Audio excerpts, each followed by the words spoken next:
Hey guys, it's Jenny with Solid Gold. I thought I'd give you a quick little update on my fish room, where things are at. Not a whole lot has changed. I've been looking for fish, but having a hard time finding them in the quality that I'm looking for. But I did recently get some, what I'm calling ghost bristol shubunkins. They're pinkies or completely matte white fish. And they have the yeah, hi Sammy. Sammy. This is Sammy. He's my baby, aren't you, Sammy? You're my baby. He's like, just put me down. What? You were the one yelling at me.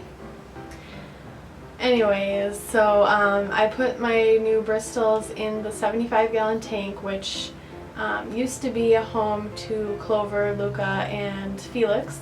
And I moved those three down to the 55-gallon tank in the basement, in my basement fish room. So I'll just do a quick tour so you guys can see them, but I'll do a nicer video of the 55-gallon tank downstairs in a couple weeks probably, so keep an eye out for that.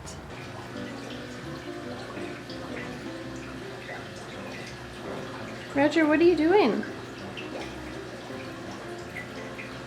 Roger?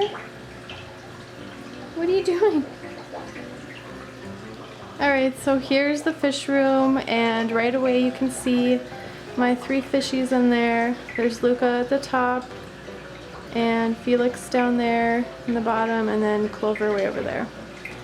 It's kind of funny because almost every time when I come down here, Clover is on the far left side over there, and then these two are over here on the right side. They're segregating themselves. Why are you fishies doing that? What are you thinking? So yeah, they're down here in the 55-gallon tank and they're doing well. I didn't add any substrate to this tank because, well, for one, I just didn't really feel like spending money on substrate again. And for another thing, it's so much cleaner without it. I just figured I can always add it later if I want to, but I don't feel like it right now, so it is what it is. And the three nearite snails are in here somewhere too. They're towards the top, I think. So yeah, they're doing well. They're just same old, same old. I kind of felt bad for moving them down here because I felt like I was kicking them out of their home into like a smaller home.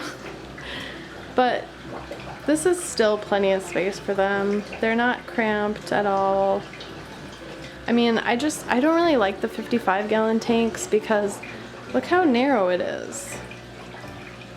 And compared to the 75-gallon, that's a lot more narrow. So that's why I felt bad. But they're doing fine. They don't really care about anything as long as their water's clean and they get their food. So they are doing just fine. And they're growing a lot too, these two. The two butterflies are growing quite a bit. I need to re-measure and weigh them to see how much they've grown, but they seem a lot bigger to me. And then here are the tubs, the 127 and 60, no change there really, except I added these really pitiful looking water lettuce plants that I got from the koi show a few weekends ago. Yeah, so this is what not to do with water lettuce. Don't bleach your water lettuce because this is what will happen. I followed somebody's advice online and bleached it, and I even bleached, well, not straight bleach, but you know, I think it was like a 20 parts water to 1 part bleach solution, and I only did it for way less time than they recommended. I think I only dipped them in the bleach for like 30 seconds, and they looked okay they looked fine afterwards, and then like a day afterwards they all lost their roots, all of their roots. I mean, like literally all of it. And then, but the leaves still looked good and they were still growing new leaves, so I thought it would be fine. It would just grow new roots.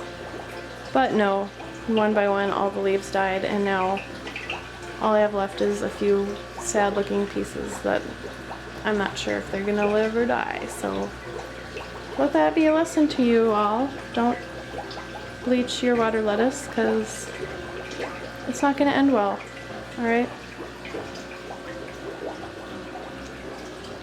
So yeah, not a whole lot new to report, but I just thought I'd give you guys a small little update since you were asking for it. So there you go.